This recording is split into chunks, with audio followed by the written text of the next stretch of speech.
Salut à tous, moi c'est Seydou Comparé avec K s'il vous plaît. Voilà, j'aime bien m'amuser avec le nom comme je le disais. Voilà quoi, pour aujourd'hui pour commencer, voilà, je l'ai toujours insisté sur le fait que voilà, accepter de réfléchir, accepter d'apprendre et puis accepter de penser. Voilà, c'est un peu là un peu ma philosophie.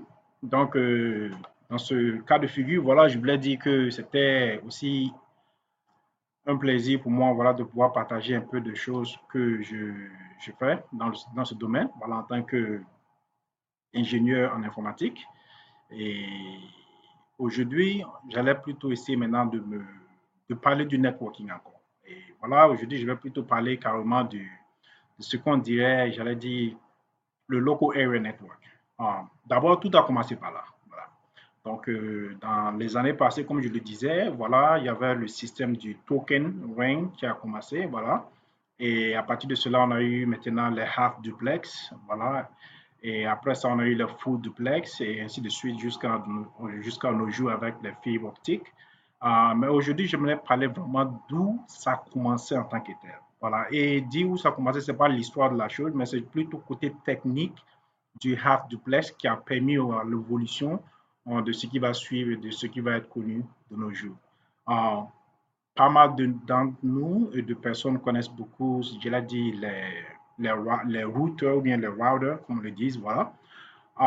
Mais sachez tous que tout a commencé d'abord par ce que je l'ai dit, les half duplex, ce qui a commencé par les hubs. Voilà, donc les hubs, c'est en abrévié HUB, voilà.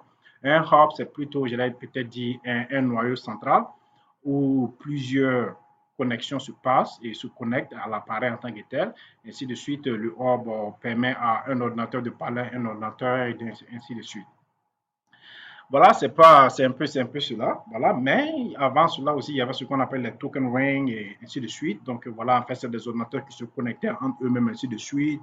Et voilà, soit bon, voilà quoi, c'est un peu cela, le token. Mais je ne vais pas vraiment entrer dans le token parce que c'est quelque chose de vraiment dépassé.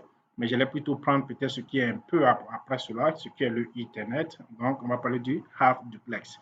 Ainsi de suite, je vais aller et puis essayer de présenter mon tableau et puis on va essayer de faire un peu de paragraphe là-dessus. Voilà, donc, comme je le disais, on va parler un peu du half duplex aujourd'hui. Donc, on va voir ce que le half duplex fait en tant que tel. Mais avant de commencer, j'allais dire, bon, on allait aller par ici, le half duplex. Voilà, half duplex. Pourquoi on parle de half duplex? Ici, bon, j'allais dire que voilà, on a un ordinateur ici et un autre ordinateur ici. Voilà, et disons un autre ordinateur ici et un autre ordinateur ici.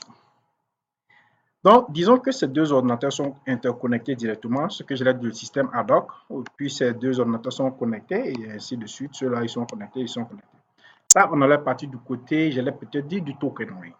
Donc, cet ordinateur avec cet ordinateur veulent se parler. Donc, je l'ai dit ordinateur 1, 2, voilà, 3 et 4. Donc, quand un parle, lui, il doit attendre. L'ordinateur numéro 2 doit toujours patienter quand un va finir de parler et maintenant, il pourra parler ainsi de suite. Et c'est comme ça se passe. Voilà. Donc, c'est un peu cela. J'allais parler du half duplex. Voilà. Donc, celui-là, il parle et l'autre doit écouter. Donc, en fait, sur le câble en tant que tel, le câble te donne la possibilité juste de parler un seul ordinateur de parler à la fois, pas plus que ça. Voilà. Donc, c'est là qu'on parle du half duplex. Donc, pourquoi c'était le cas? Parce que, bon, voilà, c'était la naissance du Ethernet. Voilà, comme je l'ai dit, l'Ethernet, ce n'est pas l'Internet, mais c'est le Ethernet. Et qu'on intégrait ce qui se passe avec le Ethernet half duplex. Donc après, bon, un ordinateur qui parle à un autre et l'autre doit attendre quand l'autre finit de parler et l'autre parle. Ils ne peuvent pas parler ensemble. Avec l'évolution, on a eu ce qu'on appelle le full duplex. Et comme vous pouvez vous y attendre, le full duplex, ça veut dire les deux ordinateurs peuvent parler en même temps, sans interruption, pas plus, pas moins. Et tout ça, ça fait partie de la famille du Ethernet. Donc, l'autre ordinateur, voilà, je l'ai dit, si j'allais revenir encore un peu à ce cas de figure-là.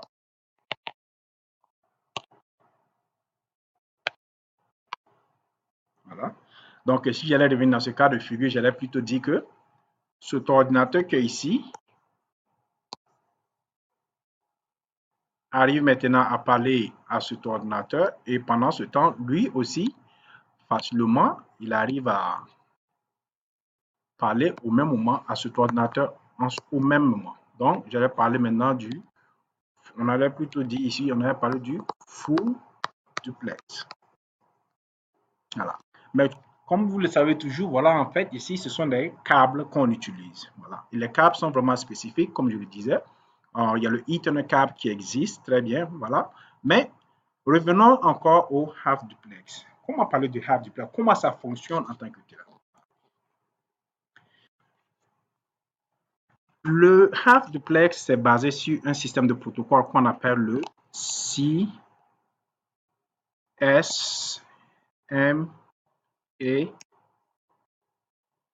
CD. On disait plutôt le CSMA-CD. Le CSMA-CD, en fait, c'est un protocole qui existait et qui existe même de nos jours. En fait, ça existe toujours dans des switches ou bien dans d'autres appareils, dans des bridges ou bien des switches et puis les hubs, bien sûr. Voilà, mais l'idée originale était d'utiliser le CSMA-CD pour faire un système de protocole d'instruction et de permettre au half duplex de donner la permission à un certain nombre, à un appareil de parler à la fois. Et dès qu'il finit de parler, l'autre ordinateur peut commencer à parler. Le half duplex est vraiment large et j'allais vraiment me focaliser là-dessus. On va essayer de débattre là-dessus. Très rapidement, allons-y. CSMA CD. On va essayer d'abord de faire la définition de cela. CSMA, ça veut dire collision, carrier sense. Désolé. Carrier, bon, comme je le disais, beaucoup de trucs vont être en anglais ici. Carrier sense multiple access et collision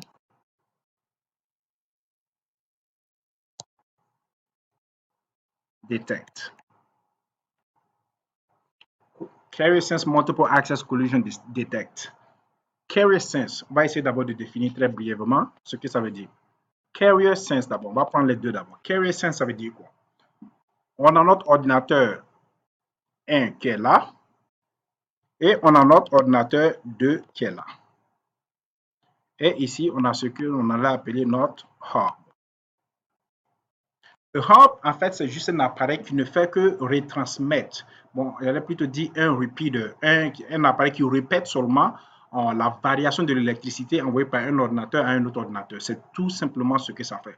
Et vraiment, ça veut dire que quand ça rentre, quand le trafic en tant que tel, j'allais prendre une autre couleur ici, rapidement, pour mieux faire la séparation des choses.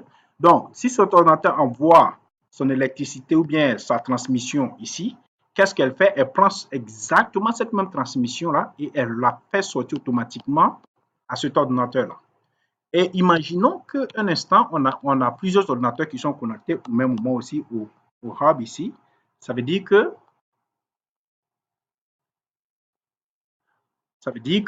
le même hub ici va continuer à propager les mêmes informations à tous les ordinateurs.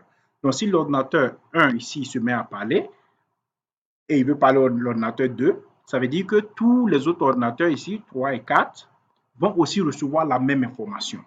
Voilà, donc c'est un peu cela que le hub fait. Donc, ce qui veut dire que le hub n'est pas vraiment intelligent en tant que tel parce qu'elle n'a pas de mémoire pour sauvegarder, ce qu'on a une mémoire dynamique. Voilà. Donc, le CSMA-CD, Carrier Sense. Carrier Sense, ça veut dire quoi? Carrier Sense, ça veut dire que, disons que l'ordinateur, notre appareil A ici, un qui est là, avant de commencer à émettre, disons que si elle est la première, c'est le premier appareil à commencer à parler, l'ordinateur 1, avant de commencer toute activité, quelle que soit, doit, par exemple, utiliser ce qu'on appelle le protocole Carrier Sense. C'est-à-dire commencer à détecter est-ce qu'il n'y a pas une fluctuation ou bien un changement d'électricité dans le câble. Ça veut dire, est-ce qu'elle ne sent pas qu'il y a des activités qui se passent au niveau du câble. Et comment elle sait cela? Ça veut dire qu'elle sait cela parce qu'il y aura des 1 et des 0, comme on appelle des bits, des binaries, ok? Des binaries. Ah. Ok, c'est-à-dire des binaries, c'est 1 et les 0. C'est-à-dire que on va avoir beaucoup de 1, 0, 1, 0, 1, 0, 1, 0, 1, 0. Voilà. En fait, c'est la fluctuation de l'électricité, l'amplitude en tant que telle. Donc, qui va se effectuer sur le câble. Donc, elle va utiliser ce qu'on appelle un système d'abord comment on appelle, de sense. Donc, elle veut savoir si le câble est en mouvement ou utilisé par un autre ordinateur, quel que soit, qui est en train de parler. Donc, si l'ordinateur se rend compte qu'il y a un ordinateur qui est en train de parler, donc ça veut dire qu'il y aura des informations qu'elle va recevoir. En ce cas de figure-là, ça veut dire qu'elle ne pourra pas émettre ou bien parler. Donc, elle doit attendre jusqu'à ce que le câble et l'autre ordinateur ou bien l'ordinateur qui parle en tant que tel est pratiquement fini. Imaginez-vous, ça veut dire que si l'ordinateur continue de parler tout le temps, l'autre ordinateur n'aura pas le choix. C'est ainsi qu'ils sont arrivés avec cette connaissance de CSM et CD pour pouvoir permettre aux ordinateurs de mieux communiquer. Et comment cela se passe? L'ordinateur 1 va continuer à essayer de sentir le câble pour voir s'il n'y a pas de fluctuation, de changement d'électricité dans le câble. Quand elle sent qu'il n'y a pas de changement, ainsi donc elle pourra commencer à parler. Mais attendez-vous d'abord, avant de commencer à parler, ça veut dire qu'elle doit d'abord alerter d'abord les autres ordinateurs qu'elle va commencer à parler parce qu'elle ne sent pas de fluctuation. Donc, si elle informe, bon, il va de soi qu'elle informe parce que si elle ne le fait pas, et ceci dit, c'est-à-dire qu'elle va faire sortir ce qu'on appelle une série de 32 bits qu'elle envoie, c'est-à-dire ça va être des 1, 1, 1, 1, 1, 1, 1, ou bien des 0, 0, 0, 0, 0, beaucoup, jusqu'à 32, qu'elle va envoyer au niveau du hub pour que ça soit propagé aux autres ordinateurs. Ça veut dire que c'est juste un signal pour dire que voilà, je vais commencer à parler. Voilà. Et la raison pour laquelle elle le fait, parce que si elle ne le fait pas, qu'elle commence à parler automatiquement, c'est-à-dire les informations qu'elle va faire sortir risquent de faire des accidents avec d'autres informations venant, par exemple, d'un autre ordinateur qui, par erreur, se met à parler sans vraiment le savoir. Donc, si l'ordinateur 1 envoie ces informations ici, si l'ordinateur 3 envoie aussi, ça veut dire que ces deux informations automatiquement vont se rentrer ici. Et voilà, ça va être voilà quoi, du garbage. Bon, ça veut dire, ça ne veut rien dire encore parce que quand deux ordinateurs parlent au même moment, ça veut dire les informations vont se rentrer entre eux-mêmes et ça va changer carrément la fluctuation de l'électricité. Donc, tout devient maintenant, voilà quoi, pas des informations valables ou bien voilà qu'on peut utiliser encore dans l'ordinateur. Ainsi, donc, les ordinateurs vont arrêter et elles vont carrément mettre à la poubelle ou bien carrément ignorer ces informations qui vont arriver là. Donc, quand l'ordinateur 1 envoie ses 32 bits au niveau des autres ordinateurs qui veut dire qu'il va parler, ça veut dire maintenant, elle est maître maintenant comment on appelle, j'allais dire par exemple, de la communication entre eux. L'ordinateur 1, maintenant, avec ces 32 bits qui sont envoyés, les autres ordinateurs doivent attendre, ils ne peuvent plus parler en ce moment. Voilà. Mais avant que l'ordinateur 1 ne commence à envoyer tous ces messages, l'ordinateur 1 doit recevoir ça d'abord d'un système qu'on appelle de l'application. Bon, en fait, comme je vous parlais de 7 layers déjà, donc il y a l'application, ainsi de suite, et pas mal d'autres layers qui se suivent. Voilà, le transport, le IP, voilà, et puis tu as le networking, et tu as le data link, et tu as le physical cable.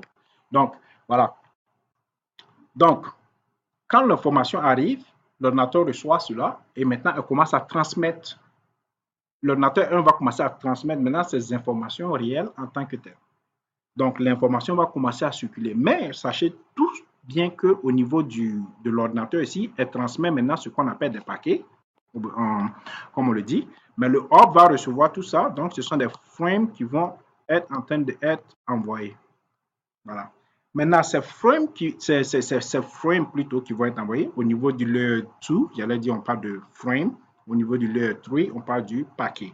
Donc, nous sommes au niveau du layer 2 qui est ici. Au niveau du layer 3, ça veut dire que le networking, le transport, désolé ici j'ai fait une erreur, mais ici c'est le transport, le networking, voilà, qui est le IP, et ça c'est le data. Voilà, donc ça c'est le layer 2, là c'est le layer 1, 3 et 4.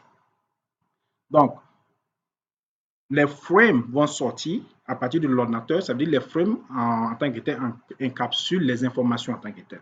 Voilà. Donc, elle a senti le câble pour voir s'il n'y a pas de fluctuation. Mais sachez très bien que, par exemple, si elle sentait le câble qu'il y avait, par exemple, toujours des fluctuations, comment elle sait que c'est le bon moment pour l'ordinateur 1 de parler pendant qu'il y a toujours des fluctuations? Bon, attendez-vous que ça veut dire que quand, au niveau de l'application, par exemple, disons au niveau du protocole, j'allais dire peut-être du transport qui lui envoie des informations, une application dit que bon, je vais envoyer ça à un autre ordinateur jusqu'à ça vient au niveau du layer 2, layer 3, layer 3, et puis au layer 2, quand elle reçoit cela, elle dit bon, ce que je dois faire, c'est-à-dire qu'il faut que je sente le câble. Je commence à sentir le câble, je prends l'information qui est arrivée du haut de l'application, je dis voilà, je vais sentir le câble, voir, je sens le câble, je vois que ça toujours, ça continue il y a des fluctuations qui se passent, c'est-à-dire que je ne peux pas envoyer d'informations. Ce qui va se passer ici, je vais continuer à sentir le câble 16 fois. Je dis bien 16 fois. Elle va sentir le câble pendant 16 fois. À la 16e action, si elle sent que le câble est toujours pris ou occupé, qu'est-ce qu'elle fait? Elle prend le paquet seulement, elle met à la poubelle. Elle jette le paquet à la poubelle sans l'utiliser encore. Plus rien ne sera envoyé. Ça maintenant appartiendra au niveau du layer 4, le quatrième layer qui est le TCP, et sur le TCP qui est un système qu'on appelle Reliable Transportation, c'est-à-dire quelque chose qui est vraiment un peu garanti. Donc, ça veut dire le TCP va s'assurer que l'information a été transmise. Et si TCP se rend compte que ça n'a pas été transmise, TCP il va de soi faire appel maintenant au niveau de l'application encore, avec d'autres procédés, comme je l'ai dit, de session et puis la présentation ici, les faire savoir que il va falloir que vous régénérez le paquet encore pour que si vous envoyez, pour que j'envoie ça au IP, le IP envoie ça au data qui va mettre ça en frame pour qu'on puisse envoyer encore parce que l'information n'a pas été délivrée, parce que le câble était trop pris. Et c'est ainsi de suite. Donc, quand maintenant, après 16 fois, elle jette, ça n'a pas passé. Elle dit encore, envoie encore le paquet vient encore, elle reçoit cela, elle attend, elle fait ses 16 envois, elle fait ses 16 tentations pour pouvoir envoyer le frame, et ça n'arrive pas, elle jette. C'est ainsi de suite que les ordinateurs vont toujours patienter. Voilà. Mais disons que l'ordinateur, pendant qu'elle est en train d'essayer de sentir le cas pour voir si c'est le cas maintenant d'envoyer, boum, voilà que ça marche. On lui donne feu vert d'aller. Qu'est-ce qui se passe? Le premier paquet, le premier frame que vous voyez ici, disons frame 1, frame 2, frame 3, vont subir aussi les mêmes procédés. Donc, si l'ordinateur envoie frame 1 ici, boum, qui arrive ici, qu'est-ce qu'elle doit faire encore? Même si c'était envoyé et c'était positif, l'ordinateur 1 va encore attendre et faire ce qu'on appelle sentir le câble encore. Voilà. Donc, elle va sentir le câble encore pour se rassurer qu'il n'y a personne qui parle et automatiquement, elle doit envoyer. Donc, si le frame 1 est envoyé, et maintenant, l'ordinateur 1 va envoyer le frame 2 et elle se rend compte que le câble est déjà utilisé par un autre ordinateur, donc il faut qu'elle patiente. Donc, imaginons le cas où vous envoyez un email et votre email, ou bien peut-être, disons, envoie une photo à quelqu'un. La photo est peut-être, disons, j'allais dire, en 1 mégabyte. C'est 1 mégabyte que vous êtes en train d'envoyer, disons ici. Si vous estimez que c'est autour de peut-être 1000 paquets, 1000 frames qui doivent être délivrés à l'autre ordinateur sur le networking pour que ça puisse arriver à l'autre. Donc, si le frame 1 est parti, il faut que le frame 2 aussi continue. Tant que tous les frames ne sont pas associés au niveau de l'ordinateur doit recevoir l'image, la personne ne va jamais avoir votre photo. Voilà. Donc, ainsi de suite, pendant ce temps, frame 1 est envoyé, frame 2 ne peut pas aller parce que c'est déjà utilisé par quelqu'un d'autre. Donc, il faut que tu patientes. C'est pour cela que quand vous regardez des pays où la connexion est très très faible, voilà, ou bien dans le passé où la connexion était utilisée avec des hubs, il va de soi que l'ordinateur était très très très très slow, vraiment lent. Parce que un frame est allé, il faut que le deuxième attend, il faut que la même routine encore continue, sentir le câble et puis voir qui ne parle pas, qui parle, et puis je peux envoyer 16 fois, si ça ne passe pas, je le mets dans la poubelle et puis j'attends encore. Ainsi de suite. Et l'autre ordinateur reçoit et puis regarde ça là-bas et puis voilà, ta photo, ça prend 10 minutes avant que ta photo ne puisse être téléchargée. Et voilà, c'est ainsi que le half duplex fonctionnait. Et c'est ainsi que les gens utilisaient l'Internet. Donc, Vous êtes aujourd'hui, et puis si vous dites que votre ordinateur, votre téléphone, votre connexion est très lent, imaginez ceux qui utilisaient cela 10 ans de cela, ou 20 ans de cela, je l'ai dit, voilà. Eux, voilà, c'était plus que slow, voilà. Donc, c'était un peu cela le problème. Donc, j'espère que ça met un peu de sens ici. Multiple access. Multiple access veut tout simplement dire qu'il y a plusieurs appareils qui ont accès en même temps, voilà quoi, à la communication. Voilà. Maintenant, disons collision detect. Collision detect qui est ici. Qu'est-ce que veut dire collision detect? Collision detect, en fait, ça veut dire que l'ordinateur 1 qui a envoyé son paquet 1 et au même moment, l'ordinateur 2 ou 3 ou 4 est en train de parler. Donc, automatiquement, les deux paquets vont arriver ici, ils vont se rencontrer, boum, et ils vont faire une collision. C'est-à-dire, ils vont se rentrer là-dedans. Donc, ça fait un accident. Et comme ces deux paquets viennent de deux ordinateurs qui sont différents, qui ne sont pas les mêmes contenus, il va de soi que quand ils vont se rencontrer ici, au niveau du hub, le hub, comme elle n'est pas vraiment, elle n'est pas malin, elle reçoit son MP, elle va envoyer. Donc, quand elle reçoit de un de l'autre, voilà, elle met tout ensemble, et puis elle commence, elle propage tout ça là-bas. Donc, ces deux informations vont arriver ici, vont arriver ici, vont arriver ici, vont arriver ici, et ça devient du charabia ici. Et voilà, c'est gâté. Donc, c'est un peu cela collision des tailles. Et quand ceci arrive, qu'est-ce qui se passe? Tous les ordinateurs au même moment vont faire sortir ce qu'on appelle, ils vont commencer à faire se compter maintenant ce qu'on appelle le collision detect counter. Le numéro. Donc, elles vont commencer à faire de sorte qu'elles vont mettre maintenant dans leur système ici que, ah, j'ai eu une collision ici de collision 1. Elle va mettre collision aussi de collision 1, collision 1. Voilà, si c'était le troisième, elle va dire, ah, ça c'est ma troisième collision. Si c'était le quatrième, ça c'est mon quatrième. Si c'était le cinquième, sixième, elle va dire que ça c'est mon sixième. Ou bien dixième, ça c'était le, comment on appelle, peut-être 100 ou bien 1000 comme ça, 1000 collisions que j'ai eu. Donc, c'est un peu cela, collision déjà, pour dire qu'on a eu à détecter un accident. Donc, voilà un tout petit peu ce qu'il en était du CSMA-CD, qui est le protocole utilisé au niveau du half duplex, qui fonctionne beaucoup avec les hubs. Comme je l'ai dit encore, les hubs. Donc, les hubs, c'était juste voilà, des appareils, exactement comme ce que vous voyez, ce qu'on appelle les routeurs, voilà, mais qui sont juste un peu différents. Donc, dans le passé, voilà, il y avait trop d'ordinateurs qui se connectaient. Bon, ici, c'est 4, ça va. Si c'était peut-être 12 ordinateurs qui sont connectés en même temps avec ce hub, imaginez-vous que personne n'allait vraiment arriver à parler. C'est pourquoi quand vous utilisez un hub, c'est très recommandé que vous ayez un minimum possible d'ordinateurs pour que la communication puisse aller et fonctionner. Mais de nos jours, ce n'est pas vraiment nécessaire parce que maintenant, on a ce qu'on appelle les bridges et on a les switches. Bon, switches and bridges. Voilà, les bridges, c'est les deuxièmes qui sont arrivés, qui fonctionnaient sur un système, j'allais plutôt dire, de software, voilà, qui était intégré. Et après ça, les switches sont arrivés. Je vais faire une autre vidéo aussi sur le bridge et je vais faire une autre vidéo aussi sur le switch et on va faire maintenant la distinction entre eux. Sinon, c'était un peu là le système du half duplex avec le hub. Voilà. Et après cela, voilà, on a eu aussi ce qu'on allait dire encore les full duplex qui sont arrivés. Et il va de soi que les full duplex sont un peu plus avancés que les half duplex. Pourquoi? Parce que les full duplex nous permettent ici de facilement permettre à deux ordinateurs de parler sans problème. Voilà. C'est-à-dire que cet ordinateur pouvait parler ici sans problème parce que dans le câble, on avait autour de, j'allais dire, 4 câbles. Bon, on allait dire 4 câbles qui sont à l'intérieur et deux paires de deux paires. Voilà. 4 câbles de deux paires. Voilà. Donc, il y avait en total 8 câbles, en gros, si tu veux le dire. Voilà. Donc, il y a deux de ces câbles qui sont utilisés pour envoyer des 0 et des 1. Donc, si je vais essayer peut-être d'expliquer cela rapidement ici, au niveau du full duplex, j'allais essayer de parler de ça très rapidement. Donc, voilà, on parle du full duplex. Comment cela fonctionne? Voilà, un ordinateur qui est là, un autre ordinateur qui est là. Voilà. Donc, cet ordinateur, il y avait un système de 4 câbles. Je vais prendre des couleurs différentes ici. Donc, cet ordinateur envoie maintenant, il y a des 0 et des 1 ici. Et ici aussi, il y a... Voilà. Et cet ordinateur fait, il envoie ses 0 ici. Et il envoie ses 1 dans ce câble. Voilà. Maintenant, je fais une autre couleur ici. Lui aussi, il a ses 0, il a ses 1. Lui, il envoie ses 0 et lui, il envoie ses 1 ici. Voilà.